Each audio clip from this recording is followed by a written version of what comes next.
India Japan karate association India Odisha chief अच्छी Damodar foundation and Damodar sports academy दुटा एक founder sir ये जो यहाँ आनुआल फंक्शन ना आम प्रति वर्ष विगत 4 वर्ष है करें तीनटा खेल को फोकस कर गोटे हूँ कबाड़ी गोटे हूँ बैडमिंटन गोटे हूँ बैडमिंटन कबाड़ी 3-4 वर्ष होगा कराटेटा आम ए लास्ट 2 वर्ष है रेगुलर करूँ ऑफिशियली अनाउंसमेंट कर भी प्रथम थर आम 8टा गत थर आम 4टा स्टेट पिला आसते 8टा स्टेट प्राय 200 पाखापाखि पिला अच्छा कराटे रे आर्थिक प्रोत्साहन यथर आम प्रथम थर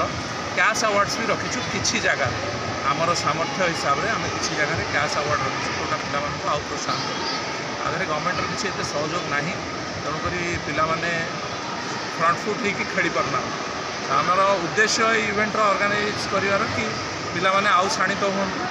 आउ भल पिला आम कि पेरीफेरी छोटू बनई ऊपर को पठे पार नेशनल इंटरनेशनल लेवल सरकारी प्रोत्साहन आप चेष्टा कर सरकारी प्रोत्साहन मिलूँ किंतु से हिसाब से मिलूँ गोटे 2टा इवेंट को मिलूँ केतबे ट्रावेल्स मिल जाऊँगी तो केतबे स्टेइंग मिल जाऊँगा कम्प्लीट अलग खेल को जमी कम्प्लीट प्रोत्साहन मिलूँ पूरा फाइनान्शियल सपोर्ट से सपोर्ट आज दिन में आमर ओस्का को मिलूँ आगामी दिन में ये बाबद में सरकार दृष्टि आकर्षण करूँ बर्तमान 2-4 दिन तले यही जिनस आमर स्पोर्ट्स मिनिस्टर श्रीयुक्त सूर्यवंशी सहित कथबार्ता होता भाई देखा ये टपिक पर पछे डिस्कस